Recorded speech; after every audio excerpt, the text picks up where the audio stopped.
ನಮಸ್ಕಾರ ಸ್ನೇಹಿತರೆ, ನಮ್ಮ ನಂಬಿಕೆಗೆ ಸ್ವಾಗತ ಸುಸ್ವಾಗತ.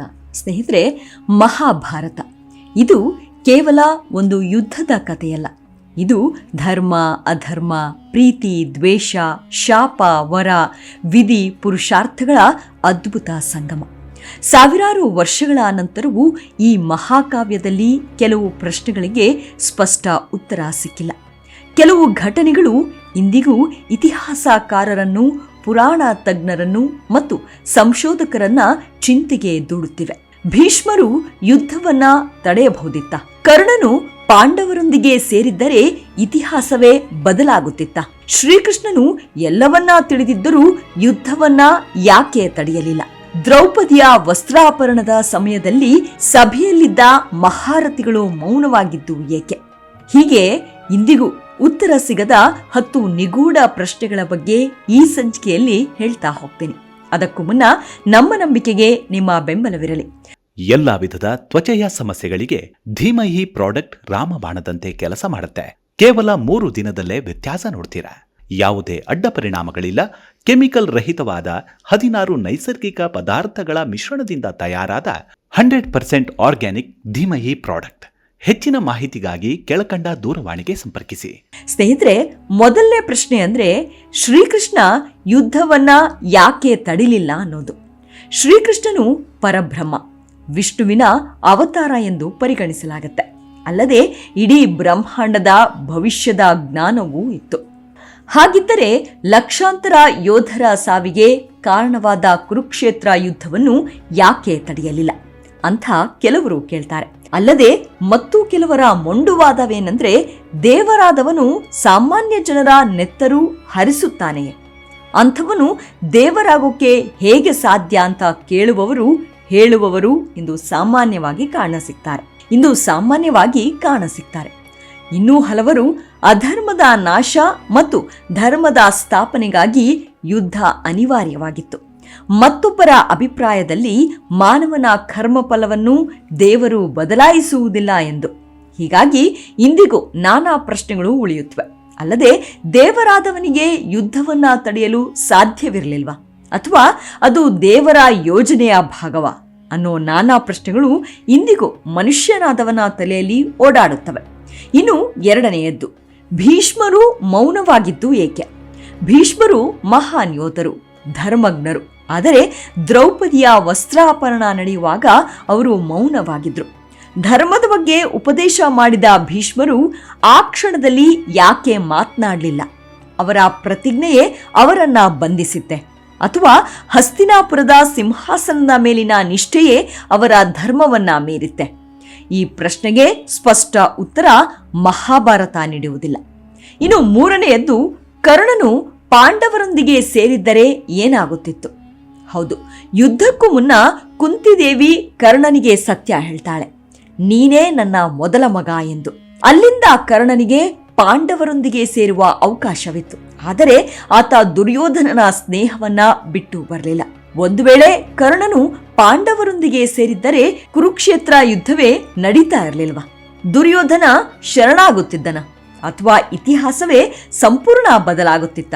ಹೀಗೊಂದು ಪ್ರಶ್ನೆಯಂತೂ ಮೂಡುತ್ತೆ. ಇನ್ನು ನಾಲ್ಕನೆಯದ್ದು, ದ್ರೌಪದಿ 5 ಮಂದಿಯನ್ನ ಮದುವೆ ಆಗಿದ್ದು ಏಕೆ? ಭಾರತೀಯ ಇತಿಹಾಸದಲ್ಲೇ ಅತ್ಯಂತ ವಿಚಿತ್ರ ಘಟನೆಗಳಲ್ಲಿ ಇದು ಕೂಡ ಒಂದು. ದ್ರೌಪದಿ ಅರ್ಜುನನ್ನ ವರಿಸಿಕೊಂಡಳು.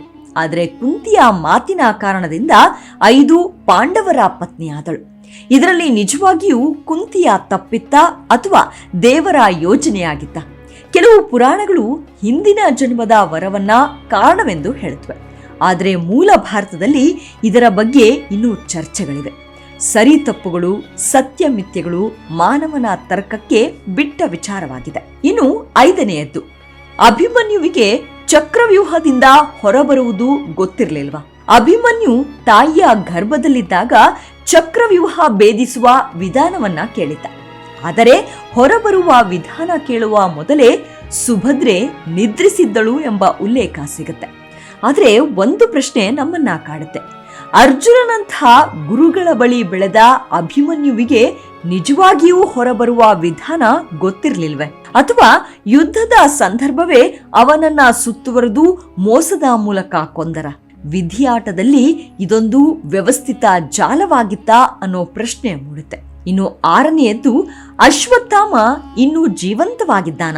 ಅಶ್ವತ್ಥಾಮನು ಬ್ರಹ್ಮಾಸ್ತ್ರವನ್ನ ಪ್ರಯೋಗಿಸಿದ ನಂತರ ಶ್ರೀಕೃಷ್ಣನು ಅವನಿಗೆ ಶಾಪ ನೀಡುತ್ತಾನೆ.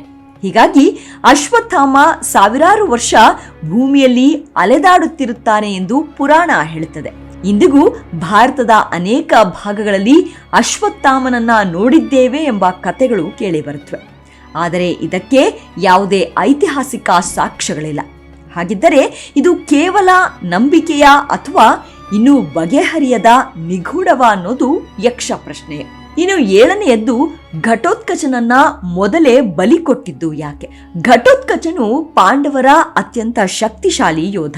ಆದರೆ ಶ್ರೀಕೃಷ್ಣನು ಅವನನ್ನ ಯುದ್ಧದಲ್ಲಿ ಮುಂದಿಟ್ಟ. ಕಾರಣ, ಕರ್ಣನ ಬಳಿ ಇದ್ದ ಇಂದ್ರನ ದಿವ್ಯಾಸ್ತ್ರವನ್ನ ಘಟೋತ್ಕಚನ ಮೇಲೆ ಪ್ರಯೋಗಿಸಲಿ ಎಂದು. ಇದರಿಂದ ಅರ್ಜುನ ಬದುಕಿದ. ಆದರೆ ಪ್ರಶ್ನೆ ಅಂದ್ರೆ, ಒಬ್ಬ ಮಹಾನ್ ಯೋಧನನ್ನು ಮುಂಚಿತವಾಗಿ ಬಲಿ ಕೊಡುವುದು ಧರ್ಮವ, ಅಥವಾ ಇದು ತಂತ್ರದ ಒಂದು ಭಾಗವ, ಅಥವಾ ಅನಿವಾರ್ಯ ನಿರ್ಧಾರವ? ಇದಕ್ಕೆ ನಿಮ್ಮ ಅನಿಸಿಕೆಯನ್ನು ಕಮೆಂಟ್ ಮಾಡಿ ತಿಳಿಸಿ. ಇನ್ನು 8ನೆಯದ್ದು, ದುರ್ಯೋಧನ ನಿಜವಾಗಿಯೂ ಸಂಪೂರ್ಣ ದುಷ್ಟನ?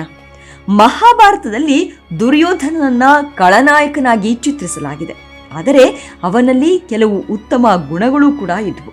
ಅವನು ಕರ್ಣನಿಗೆ ರಾಜ್ಯ ಕೊಟ್ಟ, ಸ್ನೇಹವನ್ನು ಕೊನೆಯವರೆಗೂ ಉಳಿಸಿಕೊಂಡ, ತನ್ನ ಸೈನಿಕರ ಮೇಲೆ ಅಪಾರ ಪ್ರೀತಿ ಇಟ್ಟಿದ್ದ. ಹಾಗಿದ್ದರೆ ಅವನನ್ನು ಸಂಪೂರ್ಣ ದುಷ್ಟ ಎಂದು ಕರೆಯುವುದು ಸರಿಯೇ? ಅಥವಾ ಅಹಂಕಾರ ಮತ್ತು ಅಸೂಯೆಯೇ ಅವನ ಪತನಕ್ಕೆ ಕಾರಣವಾಯಿತಾ? ಹೀಗೊಂದು ಗೊಂದಲದ ಪ್ರಶ್ನೆ ಮೂಡುತ್ತೆ. ಇನ್ನು 9ನೆಯದ್ದು, ಯುಧಿಷ್ಠಿರನು ಅರ್ಧ ಸತ್ಯ ಹೇಳಿದ್ದು ಧರ್ಮವ? ದ್ರೋಣಾಚಾರ್ಯರನ್ನ ಸೋಲಿಸಲು ಅಶ್ವತ್ಥಾಮ ಹತಃ ಎಂದು ಯುಧಿಷ್ಠಿರ ಹೇಳ್ತಾನೆ. ಆದರೆ ಅದು ಆನೆಯ ಹೆಸರು. ದ್ರೋಣರಿಗೆ ಮಗ ಸತ್ತನೆಂದು ಅನಿಸಿತ್ತು. ಇದು ಧರ್ಮಕ್ಕಾಗಿ ಹೇಳಿದ ಸುಳ್ಳ, ಅಥವಾ ಧರ್ಮರಾಜನ ಜೀವನದ ದೊಡ್ಡ ತಪ್ಪ? ಇದು ಇಂದಿಗೂ ನೈತಿಕ ಚರ್ಚೆಯ ವಿಷಯವಾಗಿದೆ. ಇನ್ನು 10ನೆಯ ಪ್ರಶ್ನೆ ಅಂದ್ರೆ, ಕುರುಕ್ಷೇತ್ರ ಯುದ್ಧ ನಡೆದ ನಿಖರ ಸ್ಥಳ ಮತ್ತು ಕಾಲ ಯಾವುದು? ಕುರುಕ್ಷೇತ್ರ ಹರಿಯಾಣದಲ್ಲಿದೆ ಎಂದು ಎಲ್ಲರೂ ಒಪ್ಪುತ್ತಾರೆ. ಆದರೆ ಯುದ್ಧ ನಡೆದ ನಿಖರ ವರ್ಷ ಯಾವುದು?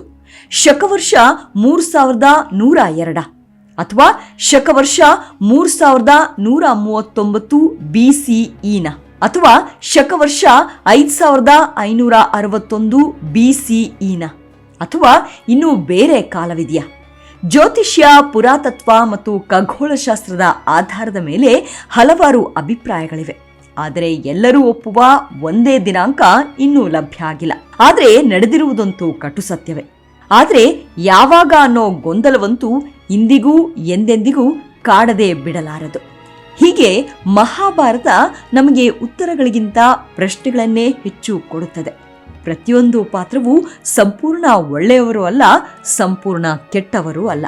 ಭೀಷ್ಮರ ಮೌನ, ಕರ್ಣನ ನಿಷ್ಠೆ, ಅರ್ಜುನನ ಸಂದೇಹ, ಕೃಷ್ಣನ ತಂತ್ರ, ದುರ್ಯೋಧನನ ಅಹಂಕಾರ, ದ್ರೌಪದಿಯ ಅವಮಾನ, ಇವೆಲ್ಲವೂ ಮಾನವ ಜೀವನದ ವಿವಿಧ ಮುಖಗಳನ್ನು ಪ್ರತಿಬಿಂಬಿಸುತ್ತವೆ.